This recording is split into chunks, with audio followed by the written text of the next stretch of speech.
Welcome back to the video, dear viewers. The more we try to understand the Great Pyramids of Egypt, the more mysterious they become. You'll be surprised to know whoever built them somehow knew the exact size of our planet.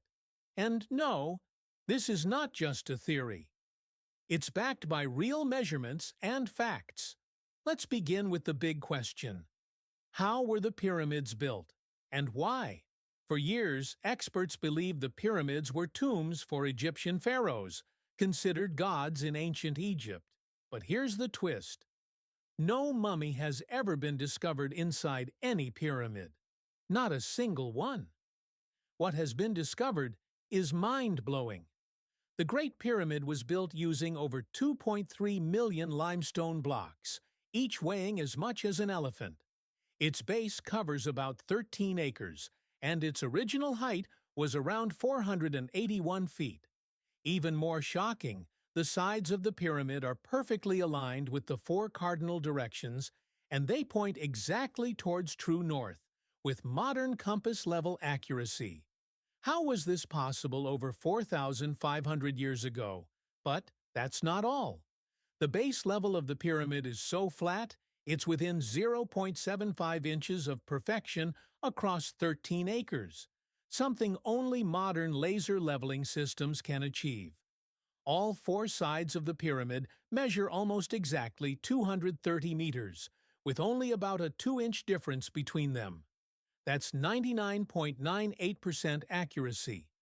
Now here comes the real shock. There are 2 days every year, March 21st and September 22nd, when day and night are exactly equal. This moment is called the solar equinox. Each of those days has 12 hours of daylight. That's 43,200 seconds. If you multiply that by the height of the Great Pyramid, you get 6,336 kilometers. The exact polar radius of Earth. Accuracy? 99.63%. Coincidence? Let's go further. The perimeter of the pyramid's base is 0.921 kilometers. Multiply that by 43,200 and you get 3,984 kilometers, which is 99.34% of the Earth's equatorial circumference. One coincidence is possible. Two with over 99% accuracy? That's something else.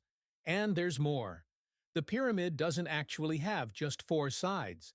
It has 8 sides, a detail only visible from above on the day of the equinox. This was first noticed in 1940 by a British Air Force pilot. Now the big question is, how did people 4,500 years ago know the Earth's dimensions so accurately? Some experts believe these structures are far more ancient than we think.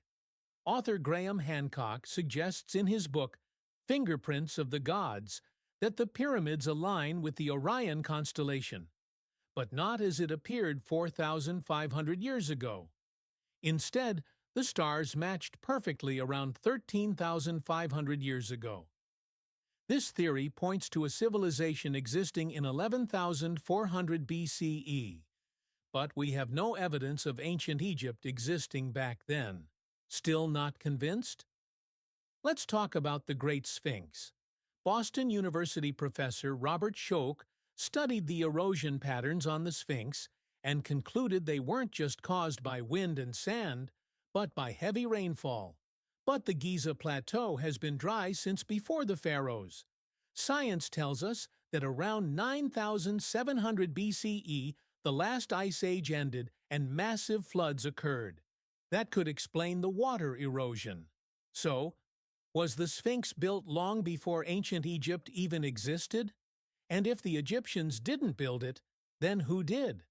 From perfect alignment to Earth's measurements, from equinox connections to 99% structural accuracy, the evidence suggests an advanced lost civilization may have built the pyramids. Maybe the Egyptians simply found these pyramids and repurposed them. After all, ancient hieroglyphs talk about religion, gods, and rituals, but say nothing about how the pyramids were built. So, what's the truth? Was there a forgotten civilization with advanced knowledge before history began? Only time and science will tell.